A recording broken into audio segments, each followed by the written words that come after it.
Hello, hello, hello. Good day, everybody, and welcome to NTWC Plus. It's a brand new season. We are now in the 2025 hurricane season, so we're back with you for the next, 6 months or so.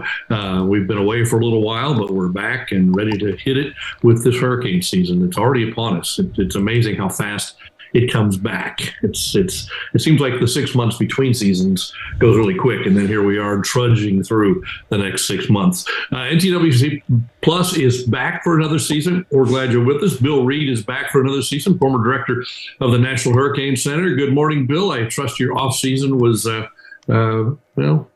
uneventful and fun. Yeah, it's been a little of everything. It's always been eventful, but such is life. And here we are on the 4th of June. We are anxiously awaiting next week's update, Fearless Phil's forecast for the season. And mainly because I'm getting asked that question all the time. Getting the prep stuff ready. We finally used up our all our supply stuff, food-wise, perishable or not perishable, but the canned foods and bottled water. We got that used up. Time to reload all that. Encourage everyone that hasn't done so. Now would be a good time to think about doing that. Exactly. You know, it's interesting as we head into the new season, even at the TV station where I work, we're using AI to help people understand the impact of, for example, storm surge. You go to a place where people are very familiar with, on whether it's South Padre or Miami or Houston or Galveston, and then you say, okay, let's add 6 feet of water to this picture and put a storm behind it, put waves on top of it, and say this is what it could look like. And it's amazing that we did that in our hurricane show this year, and people saw it and they said, oh, I didn't realize it could look like that. And maybe it motivates a few people. So the things we're learning and the things that are available to us now as we head into the hurricane season are interesting. Dr. Hal Needham would normally be with us, and he will be starting next week. He is off standing in for some government representatives who couldn't go to a conference this week, but he'll be with us again next week from GeoTrek to talk about his stuff. And of course, our start of the day, Bill, is Jamie Rhome. So why don't you introduce Jamie and let's get this party started. And it's great to see Jamie back, the man from the Hurricane Center who just knows everything about everything.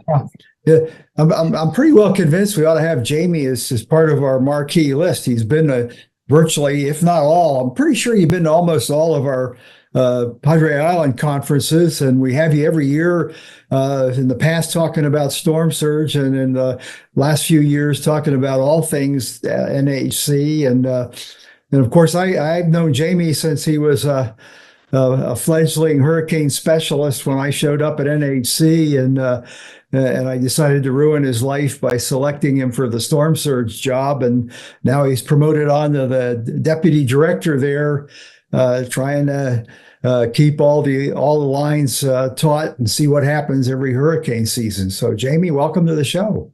Yeah, what a perfect description of the job duties of a deputy, keeping the lines tight and see what happens. Yeah, that works. So I see you've got your office well decorated there, and there's high humidity because the condensation's rolling down the windows behind you, and the sure sign that you're into the wet season down there.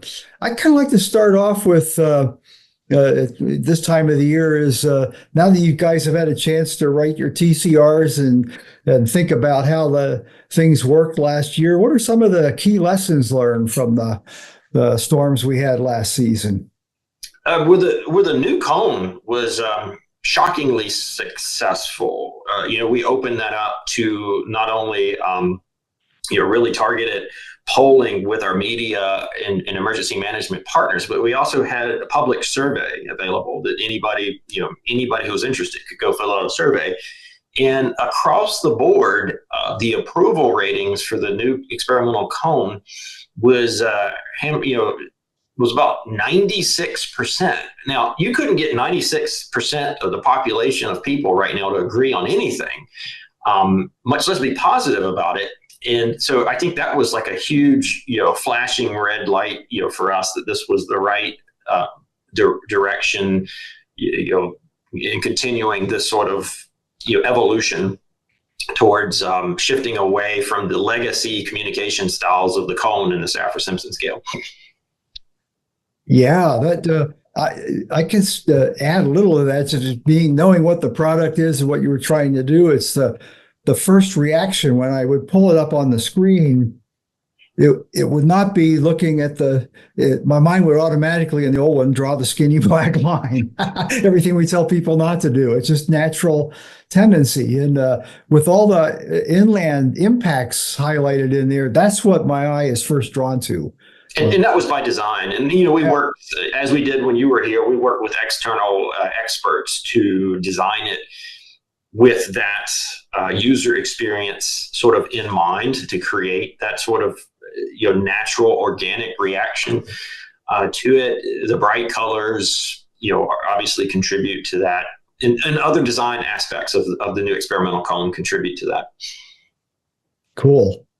Yeah. Anything unusual come out of the storms as far as the storm surge aspect? There's a lot of surprises way down the coast and the west side of Florida, which we keep warning people about that's going to happen, but they're still surprised. Yeah, what was interesting, for a storm surge, for those two combinations, the high amount of sand that was either mobilized by Helene and then deposited, by Milton, or some combination of those two storms working together. But there was so much sand, and when I say sand, I'm talking about feet, like multiple feet of sand. That the high watermark campaign that we normally do after a storm was actually problematic. And I had to go out and do it. It was so problematic, and there was so much sand and the movement of sand. They had built like a highway along what was formerly the beach for the bulldozers to move the sand efficiently. So there's like 2 lanes of trucks going back and forth with sand. And to get to the beach, you actually had to stop and look both ways for traffic. Wow. To give you sort of a how massive of effort it was to get this sand out of the area. And when you would go to do a high water mark, half the time you couldn't tell if it was a sand mark or high water mark, because in some cases they removed the sand and it would leave a mark.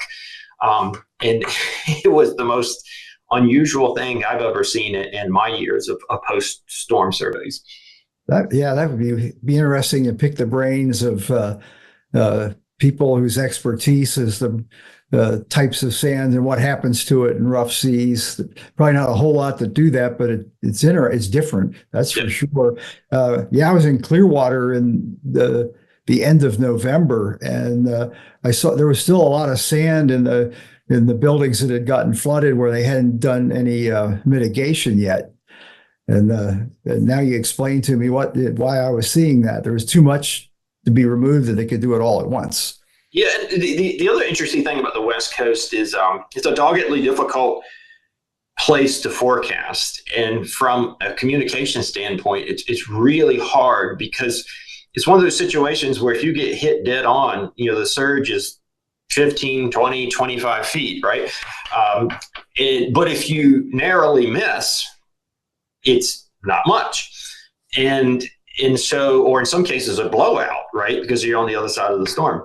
Mm-hmm. And so there's some places in the Florida West Coast, namely Tampa, that have had a lot of narrow misses, right? And so that has given the population a certain perception of what storm surge is and how it works. Then you have Helene come along and basically bypass them, in their minds, well out to sea or well offshore. And they get clocked with an 8-foot storm surge. And so, for a lot of people, this was sort of a wake-up call, about how it works and how it doesn't work. And, unfortunately, a lot of people were caught off guard by a relatively large storm surge event for a system that was well offshore. Yeah, if I remember correctly, Helene, you had the forecast pretty well pegged as far as the expected maximum values from that. But people didn't believe it. People didn't believe it because they'd been used to being on the left side of stronger storms, or in their mind they had been closer, to the eye, and didn't get much storm surge, or they were in a blowout situation. It blew out the bay and the water actually dropped. And so they had derive these mental models about how it all works. And then you have a case Helene comes along and blows that mental model all up. So this really speaks to how hard it is to communicate, storm surge. And then what we all have to do better at is explaining people after the storm why you did or did not get, whatever wind or whatever rain or whatever, storm surge. Yeah. It's similar. Another part of it is the storm size issue. I remember we went through this discussion after Ian with the Charlie.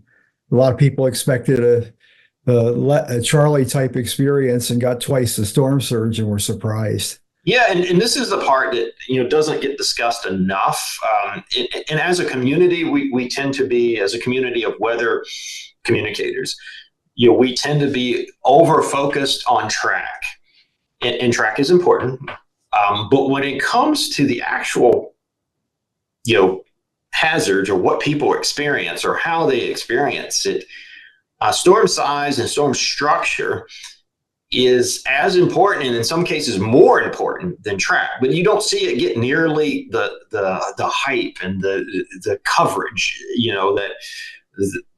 It's sort of one of the things we're working on, and you're starting to see that same sort of narrative play out again with the hyper focus on AI and AI models. So they're generally good at track, but they're not good at all at structure, at least not yet. And so one of my worries is we're so enamored with showing people, hey, look at this AI model, look how good it is, that we're sort of leaving throwing the baby out with the bathwater and not focusing on a key component of a hurricane.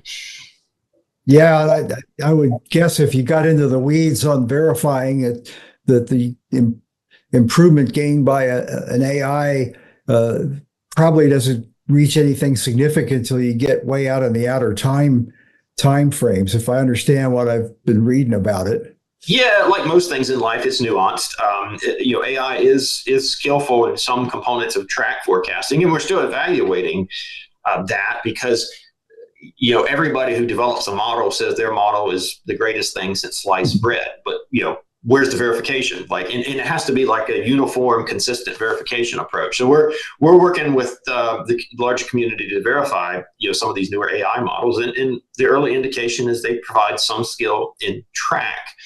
But it's a jump ball in intensity and probably not much skill in structure. So,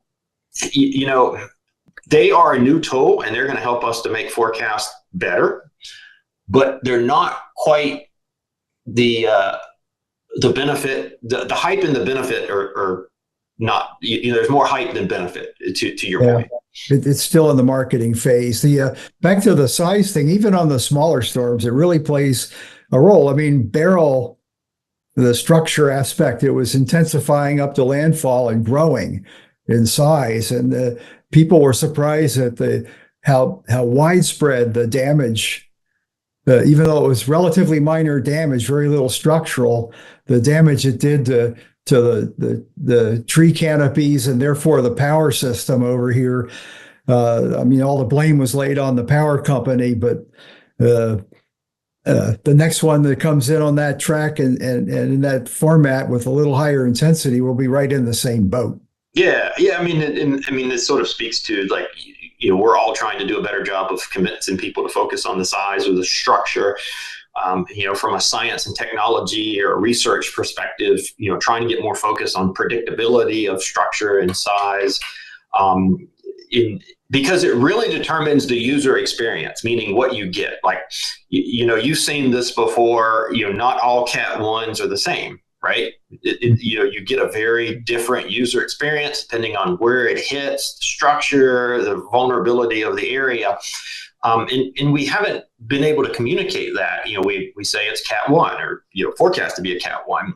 More and more, I think we've got to find a way to convey what the experience is going to be like for the community. What's it going to be like? Is this a 1-day power outage? Is this a 1-week power outage? And so much of that hinges on us wrapping our arms around the structure or size component. Yeah, that's so shifting gears here a little bit. I know you told us at the conference what's new, but for the benefit of a lot of people that weren't at the conference that'll be listening to this, what does NHC have in store for new things this season? Well, we're continuing our steady march towards de-emphasizing the legacy Saffir-Simpson scale in cone, with more focus on the hazards. And this is an interesting fact. I mean, you knew this when you were working here, but we finally have the data to support it. Storm surge mortality has dropped so much owing to the advances in warnings that we lose more people in rip currents now than storm surge in tropical systems. So we didn't have a dedicated tool or mechanism to convey the risk of rip currents. So we're going to launch a rip current risk map, just like our other hazards. It'll be right alongside the other components of the website. If you were paying attention to the East Pacific first storm in the Eastern Pacific, you saw it launched on our website. So you got an early look at how that's going to go. So that's just going to help us communicate and illuminate the risk of rip currents. Second year of experimentation with the new cone that has the inland watches and warnings. We got some very constructive feedback last year from the experimental process. We went ahead and made those minor adjustments, which basically does a better job of when you have overlap, when you have a hurricane watch on top of a tropical storm warning, that can be a little bit confusing for people. So we try to do a little bit better job of explaining that in the caption. And then if we get similar positive comments this year, my guess is it's on a vector for operational implementation next year. Continuing this steady improvement of lead times. You've seen it in the past with other types of services. This year, it will be specific to increasing the lead time for potential tropical cyclone advisories from 48 to 72 hours. If you're not familiar with potential tropical cyclone, that's just a case where there's a developing system that hasn't become organized enough to give it a name, but it's close enough to land that we need to get the word out, get the warning out, so we can initiate advisories on it before it becomes, has that organization to it. So we're going to extend that out from 48 hours to 72 hours. Because as you've seen, Bill, especially with the case with these rapid intensifiers, communities need a little bit more lead time. And, speaking specific to, where you're from, Galveston's got some unique transportation construction attributes this year that, that extra lead time is going to be very helpful for them. Yeah, I think they've gone public with they're going to go out as much as 24 hours earlier on recommending evacuation on that, and we'll see how that works. I hope we don't get to test it this year. If we get through this year, the significant construction, I think, will be past us. So once they're done with it, it'll actually improve the evacuation time, because there'll be 4 lanes each way to get people in and out of here, which is doubling what was there in the past. So, and the real population increase here in Galveston County has been up where I live. There's not a whole lot of increase on the island. The rip current forecast, who's producing that? You got it? Yeah, the rip current forecasts have been produced by the local weather service offices for years. The challenge was there was nothing to sort of stitch it all together into one sort of national perspective or regional perspective. So it's the same National Weather Service rip current forecasts that have been going out for years. We've just written the code to pull it all together into one comprehensive snapshot, if you will, or composite, and then make it available on our website to give it a bit more illumination, to sort of bring it out and make it easier for people to see. Yeah, kind of like the QPF you're getting from the weather predictions. Right. Yeah. Tim, I bet you've got some questions in here on your while you've been writing them down while I've been talking. Take over for a minute. I do have just a couple, and kind of going back on all the different things we've been talking about. One of the issues, Jamie, that every time we use potential tropical cyclone on television, we get inundated with calls saying, "Oh, cyclones are in another part of the world." Yeah, that's not what we have here. And so almost every time we put a PTC on television, we have to explain what it is. I don't know if there's a way to get around that or not. Have you heard any, recommendations for people to understand that we know what it is, but our viewers don't? Yeah, and rest assured that we're aware of that. We're aware of that challenge, and we're kicking around some ideas that would help improve that, and trying to find how to sequence those, because it sounds like one word, changing one word to potential tropical whatever, but it's a series of code changes and header changes. It's a bigger change than meets the eye. So we're trying to figure out how to, prioritize that relative to other, improvements that need to be made. So it's an ongoing subject of discussion. So we're not sort of dismissing the concern as much as we're trying to figure out where to sort of cue it in the line. Yeah, it gives us another chance to educate the public, I suppose, Bill. Yeah, Tim, there's another factor on that on the communication side. When we were first talking about that before I retired, and I had the same concern. I thought we could use tropical storm, but okay, take Helene for example. You go out with a potential tropical storm, it ends up a Cat 4, and people say, "Why didn't you say potential hurricane?" And now that they're going longer lead time on that becomes even more of a possibility. Yeah. It's a tricky one, and it's one of those that's deceptively tricky, and sort of speaks to how sometimes people get frustrated with the hurricane center because it feels stodgy or slow or these sorts of things. But we have to sort of think through all of these nuances very carefully and come up with an implementation plan that hopefully does no harm. We're always making things incrementally better without doing any harm, and that can take time, to work through all of that. Well, that's interesting. Yeah, something else to go back just a little bit to what you're talking about earlier, communicating the message and how each storm is uniquely different in its structure. One of the things we talk about a lot is how history can be a great teacher and history can be a terrible teacher, and and finding ways to explain that. We've learned from storms what they can do, but it's never hit me. So my history is that, as Hal always says, I've lived here 40 years and never had that happen. It doesn't happen here. Well, clearly it can. Yeah, there's actually a really spirited discussion within the weather communications sort of enterprise about how to use historical storms for communication.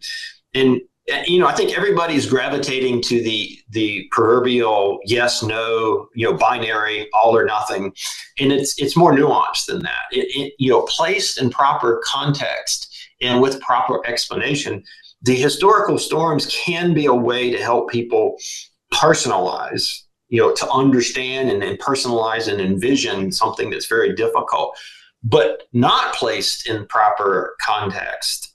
They can actually degrade public understanding because the storms are different. So everybody in South Florida thinks they were hit by a Cat 5. I still have people I meet in my day of life that were here at 92 for Andrew, and they say they experienced a Cat 5, and I was like, well, where are you from? Where'd you live? And they're like, Fort Lauderdale. I was like, yeah, no. And you can play that out anywhere in the Southwest coast. Charlie, a little tiny storm that produced modest storm surge. And people over there are like, oh, I experienced the Cat 4. The storm surge, stopped just short of my house, so I'm okay. So it's a tricky one, and there's not a clear answer. I would say that people who have gravitated to a hard yes or a hard no are probably missing some of the nuance. It's one of those things. If you're going to do it, if you're going to compare to historical storm, just make sure you've got the airtime or the time in your presentation to properly contextualize the comparison. Yeah, I think that's good. Here where we are in deep South Texas, we talk about Hannah and Dolly, and everybody on South Padre Island says, I've been through a hurricane. I went through Category 1 hurricane, but they both went in north of the city. And there was no storm surge, reverse storm surge, actually, the blowout, if you will, water coming off the bay on the island. But there hasn't been a real storm surge on South Padre in a long time. You have to go back to Beulah, and nobody lived here in Beulah. So a lot to learn there. Yeah. And I mean, I've heard it come up. I mean, it comes up every year.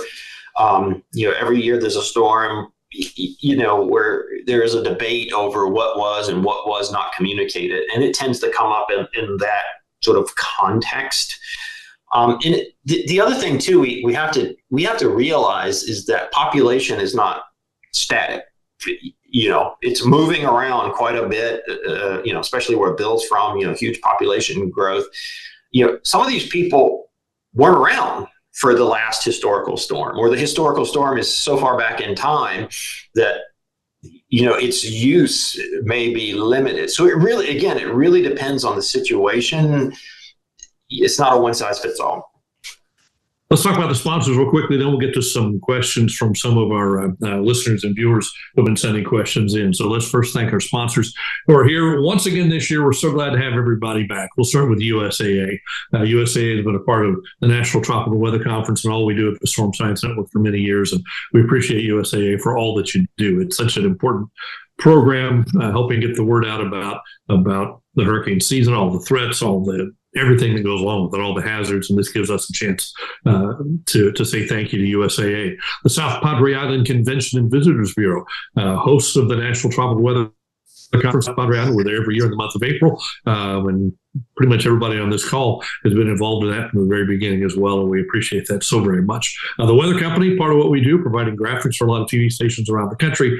Weather Boy, providing scholarships for college students to come to the National Tropical Weather Conference and sit down and meet with the experts like Jamie and Bill and everybody else. Anybody they choose to meet with, they have the opportunity to do that there. And then Live View, helping us get the word out about what we're doing with television stations across the country, being able to broadcast live from South Padre Island and their interviews and their stories about what's going on during this hurricane season. Okay, Bill, our format's a little different this year. We've got some questions in from folks ahead of time so we can ask them here, and you've got access to those, Bill. So I think we should get started.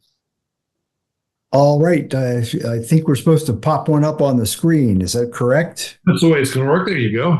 Oh, it's really small on my screen. I can't read it, Bill. Can you? Seeing what I can do here. No, I can't. The first question is from Rich Johnson, and it says, are there recons or drones that have been flown into microcanes? Yeah, so obviously we use reconnaissance and manned and unmanned aircraft for traditional hurricane reconnaissance, but I'm not off the top of my head of the smaller ones. I don't know. They tend to form in a different part of the world where reconnaissance might not be as commonly available or used. Yeah, I don't know if Patricia would have ranked as a microcane, but it was the guys that flew it said it was like flying in a very large EF5 tornado. It went from nothing to all hell breaking loose and nothing again in a short period of time. And then Oscar, it was pretty small last year. I've forgotten how you delineate the micro. That's kind of a subjective thing, isn't it? Yeah. Yeah. So, I mean, it's probably, to the spirit of the question, have we flown reconnaissance into smaller systems? Yes. Absolutely. Would they qualify as microcanes? I can't say. It's a different, obviously it's a different experience for the pilots and the crew, what they're going through. Logistically, it's harder. So if you're not familiar with the aircraft, they do drops at multiple stages of the structure, trying to get at that structure component we talked about earlier. It takes a minute to sort of get the new instrument talking to the computer, loaded and deployed. And if the hurricane is very, very small, you're going to traverse the critical elements that you're trying to sample, faster than you can physically reload the instrument. So there's that logistical part. And then, if the eye is really, really small, and Bill might be able to speak a little bit more to this, it can be harder to stay in the eye, from a banking and turning perspective. But I guess we'd have to have some recon folks to really talk about that in more detail.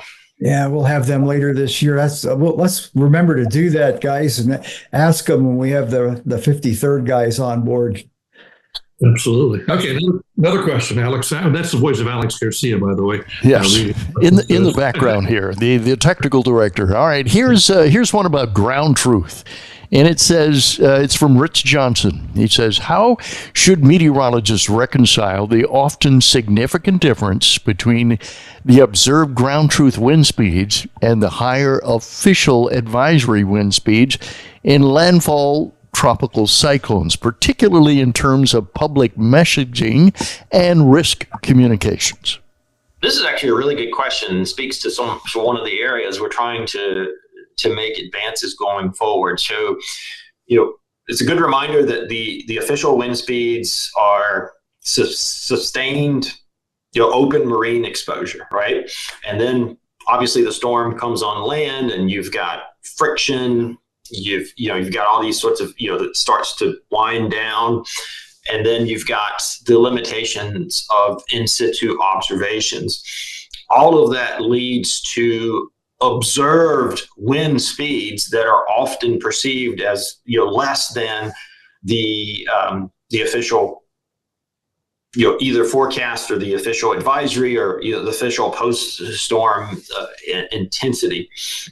So, some of that, if you look at the gusts will tend to correspond a bit closer to the stated values. That's not the intent. That's not what we're, trying to do. So this sort of brings up the perspective of should the definitions of the various products and services that we use evolve to be more gust forward versus sustained. Obviously, a very spirited discussion and debate about the pros and cons of that. And from an impact perspective, gusts are often, especially if they're frequent gusts, can be the ultimate determinant of, Bill was referencing Beryl, a storm that was very gusty, right? If I recall, Bill, So, from a user perspective, is gust in the conveyance of gust a better communication mechanism? And so we're working through that and sort of having that debate and that discussion about how that would work or look.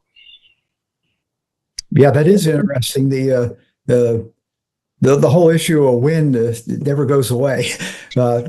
We are the only basin, the only global forecasting center that uses the short-term sustained wind, 1 minute, and the rest of the world uses 10-minute, which would be a much lower sustained wind.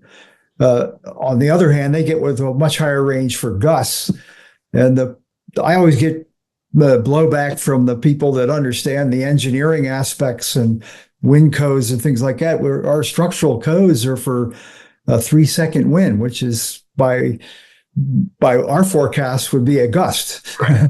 So that's what's doing the damage as far as how they assess what caused the damage is the gust factor. There's an old quote that's attributed to Fujita. I've tried to look back and see if he actually said it. But anyway, the quote is, the peak damage is done by the peak wind, no matter how long it blows. And so, it's if you're a history person, you kind of appreciate that. He was very much in tune to the damage potential of gust.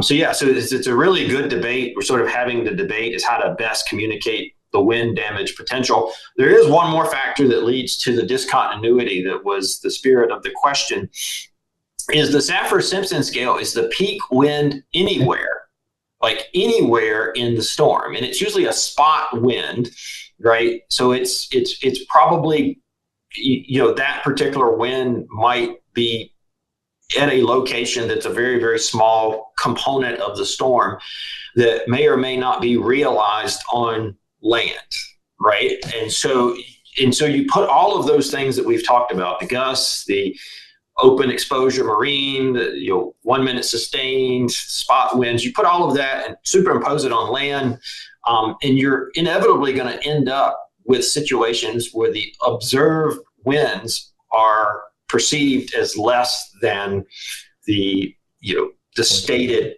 peak wind speed. Yep. Okay. Yeah, I don't think everybody say, "Oh darn, our winds were only 95," and you said they'd be 105. I don't think anybody's been disappointed about that. I don't think that's the way that works. Let's go on to the next question here, if you're ready. Yep. All right. Here's our next question. This one is from Casper Gregory, and it's referencing the HAFS model. It says, how excited are the NHC staff for the new upgrade to the HAFS model? And the second part of that question is, will the nesting model capabilities be available and visible to the general public this year? Yeah, so our forecasters are like any scientists, any forecasters. They will happily gobble up any new data or tool or capability and apply it for good use. HAFS is one of many skillful models that they use to make the forecast, especially useful for intensity, because it can resolve sort of the inner dynamics of the storm that really are important for intensity and rapid intensity. So they're excited about it and looking forward to using it. NHC has long de-emphasized the models themselves because viewed in isolation, they can be highly misleading. And there are going to be cases where some models are good, and we know that ahead of time. That in this situation, this model is going to be good, and we can rely kind of more on it or lean towards it. In other situations, that same model is going to be really bad, and we can sort of lean away from it. And I think that nuance is it's a stretch to expect everyday people to understand and keep up with those nuances because they're changing. The so-called biases are changing nonstop. And NHC actually has AI tools to help the forecasters understand where those biases are. The AI is constantly learning and past performance of these models to help the forecaster sort of focus on. So we don't necessarily push the availability of the models themselves and really caution people to not go down that rabbit hole unless they've got sort of the ability to contextualize what they're looking at. Yeah, that's interesting. You talk about the biases, and we're already seeing it with the GFS bias toward spinning storms up in the Gulf of Mexico 15 days down the road, and obviously a serious flaw that we all have to combat. Look, right, and this is a great example of the perils of a model first communication style. You're seeing a lot of hype on social media. You're seeing a lot of scare tactics. You're seeing a lot of attention on what all of us in the professional business know is not a realistic scenario, not a realistic outcome. And that's taking precious energy away from, focusing on getting ready for hurricane season, what steps are necessary. You see what I mean? It's consuming a lot of bandwidth and emotional, and it makes, so what people who push this form of communication don't appreciate is it exhausts people. Like at the start of the season, there's like this much quota for the average person to focus on hurricanes and consume hurricane information, right? And every time we work them up and get them, hyped up, we draw from that account and draw from that account. And by the time we get to the actual threat, they're exhausted, they're saturated, right? And so we're not doing ourselves as a community favors by sort of leaning into this model first approach. I think there are better ways of communicating potential risk of early season systems without that type of hyperbole. Like we have to devote a couple of minutes in this program to talk about it. How much time do you guys have to devote to debunk that stuff during the season? Because we're devoting time now, Yeah, it's frustrating because often the worst pushers of this information should theoretically know better. But for whatever reason, we're in a world where being first trumps being accurate. And so I think the risk reward is such that people would rather be first 1 out of 10 times and sort of claim that victory than being accurate 9 out of 10 times. And it's a shame, and I wish there were a magic way that we could sort of help. But I have talked to so many private people, private citizens, and they basically tell me, they're exhausted, or it's hard to focus, or it's hard to know who to turn to for advice, because we're becoming saturated with just too much hype. The entire trust your source thing. Yeah, trust your source. Bill, jump back in. Yeah, I see a lot of that also, but I also see a lot of, I wouldn't, if I was in your shoes, Jamie, I wouldn't spend any time on it, because there's a lot of well-respected meteorologists out there that call BS when people are putting stuff out like that. So I think we're getting better in our profession at maybe a little bit of self-regulation of the craziness. Yeah, I've noticed an uptick too, which is sort of why this audience is tend to be a lot of media professionals. So hopefully, talking about it here sort of further, empowers and pushes that sort of policing component. Okay, we're ready for the very last question, and I think we've kind of covered it a little bit. It's from Hal Needham, and it does involve the winds, and we just had a little discussion on that. It's how does the NHC forecasting the 1-minute sustained winds, but the National Weather Service observing 2-minute sustained winds? They're both accurate, but how do you resolve that difference in the definition of the sustained winds? So everything has to be normalized and put on an even playing field. And this is not just a problem for wind, although it tends to be most noticeable and pronounced in wind. There's a problem on storm surge. You see it come up in the form of vertical datums. You gotta compare apples to apples, right? And this is a problem for communication, because inevitably somebody will find an observation, whatever it is, high or low, and try to compare it to the official forecast and claim that we were too high or too low, or too whatever. So to Hal's question, it has to be converted, normalized back, so that you get a true comparison. Yep. All right, that was our last question.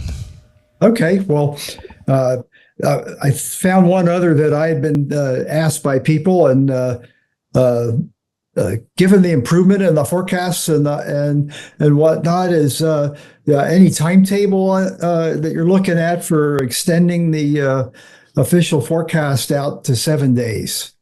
Yeah, I mean, it's a topic of discussion here, but it's sort of like the potential tropical cyclone one we were talking about. There's so many areas where we could theoretically make improvements, and we're trying to figure out where to prioritize our limited resources. Where's the biggest bang for the buck, if you will. Right now, it feels like it's the continued de-emphasis of the focus on the cone, greater emphasis on the hazards, building out these hazard products and the risk communication component to go with them. We're not quite through that journey yet. Bill, you were here for the sort of first wave of it with storm surge. But we got to build out the arsenal across all hazards. For example, adding the rip currents this year, and make sure that we've enabled and equipped our partners in media and emergency management, or others who are doing risk communication, with the tools. Like, we're sitting here promoting risk communication. Well, that's all well and good, but we need to make sure that we've given people the tools they need to be successful with that transition.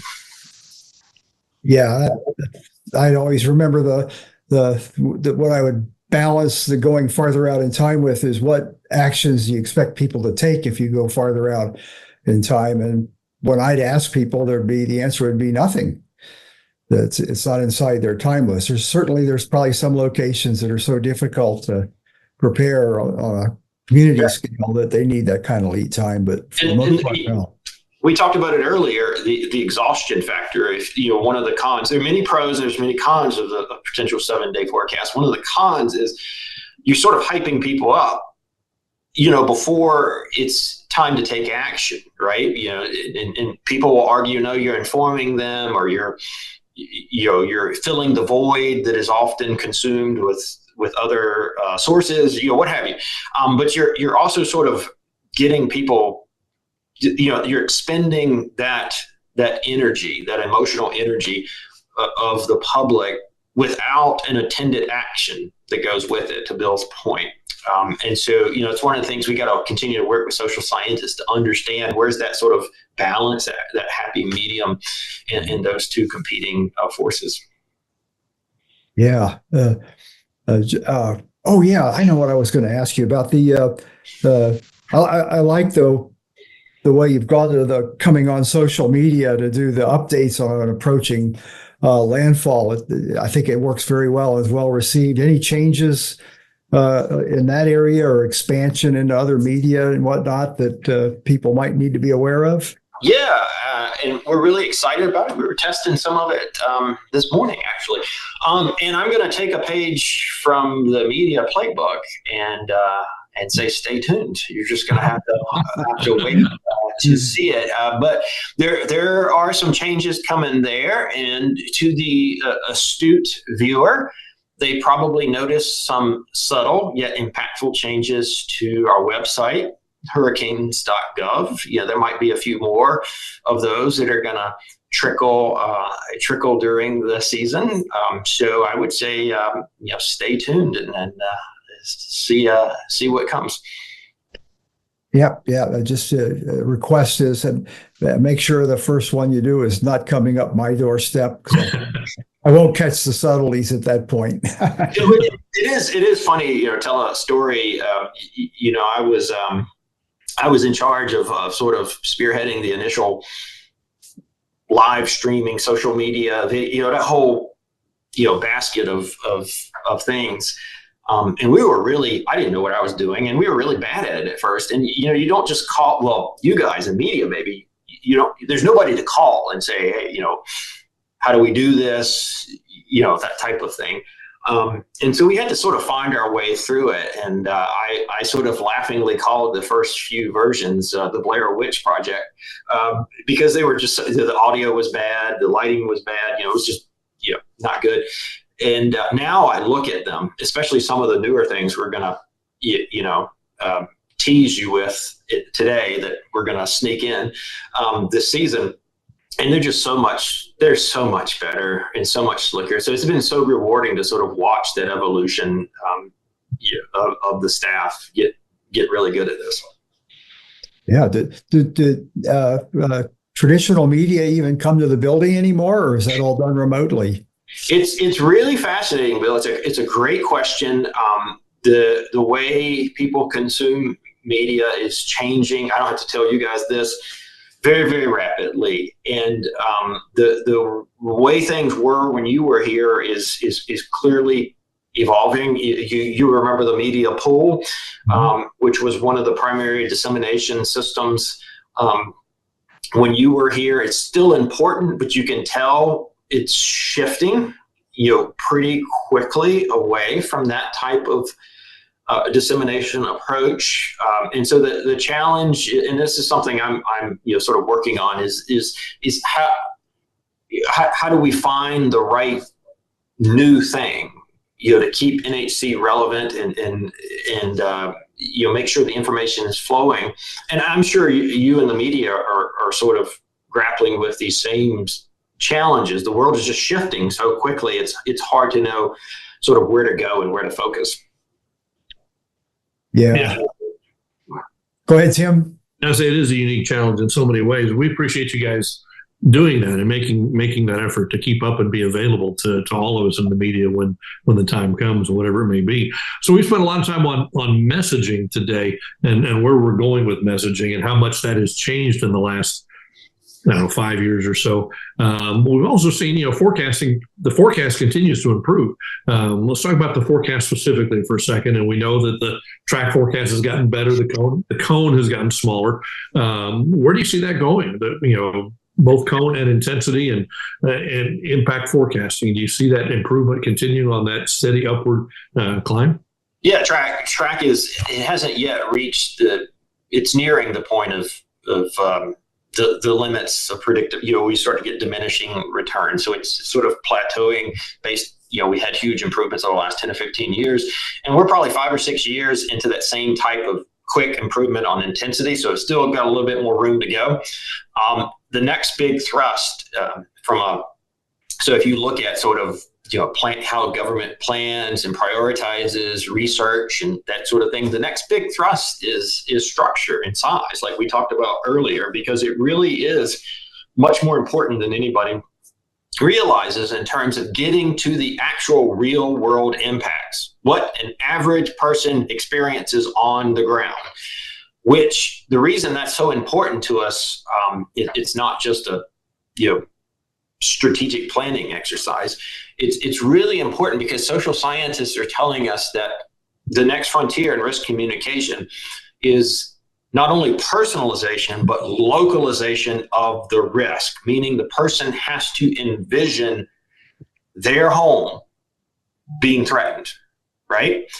So, I always say it's relatively easy to convince most people that a hurricane's coming. Right, that's not a hard bar to leap over. Right, it's a hurricane, it's category whatever, it's coming. The hard part is convincing them that it is a risk to you in your house, not your county, not your city, not your state. You, right there in that home, you're at risk, because that's what prompts action.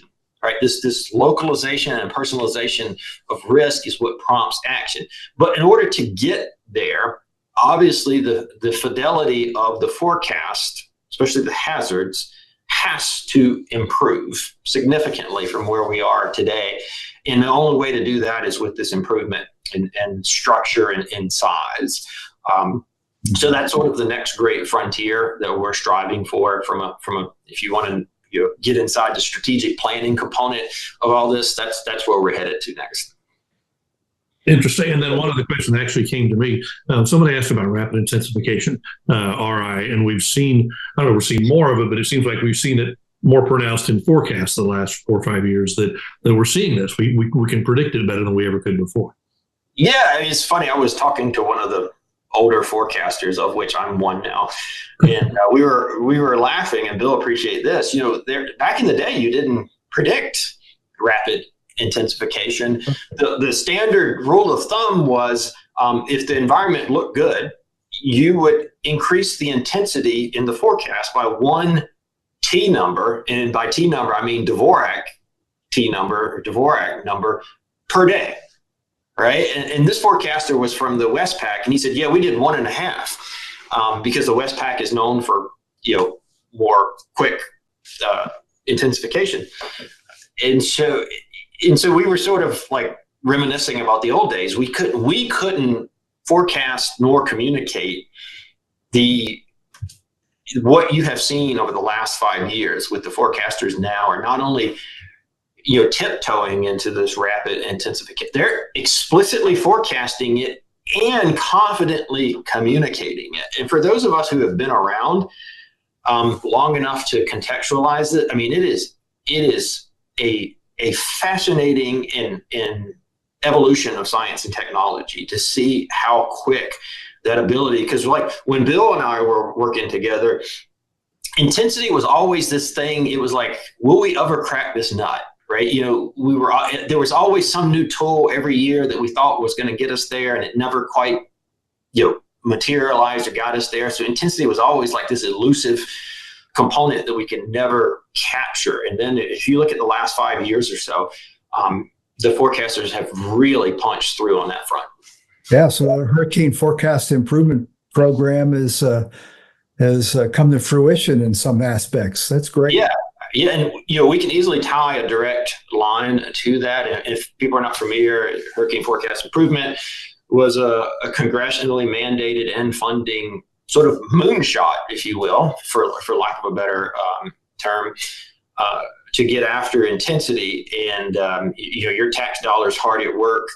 We put that relatively modest investment to good. I mean, this wasn't a ton of money we put it to good use, and you're seeing the benefits of that investment. Yeah. So I guess, Jamie, the forecasters have retired the Ouija board for forecasting intensity. There's still, I still sort of, tease them. I think that's sort of the when you become old at the Hurricane Center, that's your role, is to tease the forecasters. And so I still like to tease them with my old school cookbook methodologies. And it's funny when they work, which is obviously they don't work as much as they used to, but when they work, I sort of give them a hard time about it. I like just to tease people. I'll walk out and look at the satellite image because I did Dvorak for so many years. It's like ingrained in my head. I'll walk out and look at a satellite, and I'll be like, "Oh, that's 110 knots." They get so frustrated with me because they have all these tools to obviously do it better. Great. Okay, Bill, we're coming up to the end. Do you have a final thought or question you want to ask Jamie before we wrap this up today? Nope. Just want to wish, convey to your staff and all, I wish you guys another successful year. I know you'll rise to the occasion with whatever Mother Nature throws at us. And thanks for spending an hour with us today. It was a treat. It's always fun. And I'll end it with this. Since we started with this, I was at the inaugural National Tropical Weather Conference. You were indeed, Jamie, and we appreciate that. We've got the pictures to prove it, so we appreciate that. And you've been to almost all of them. A couple of things we've got over the years. But obviously, there were some travel challenges here and there, but we've certainly been there in spirit, if not all of them. Well, we appreciate your loyal support of what we're trying to do. So thank you so much, Jamie, in and out. And there are some people in Port Isabel that have been asking about you. I'll just leave it at that. So I want to thank everybody who's been with us today. I want to thank our sponsors who are part of the program year in and year out. You see them on your screen: USAA, the South Padre Island Convention and Visitors Bureau, the Weather Company, Weatherboy, LiveView, all folks who make these programs a possibility. So thanks for joining us. Next week, we're going to do a hurricane panel with folks who have been impacted by storms. Rob Perillo, Chris Franklin, Mike Lowry will all be with us next week. So be sure to tune in for NTWC Plus. Until then, take care, stay safe. See you next week.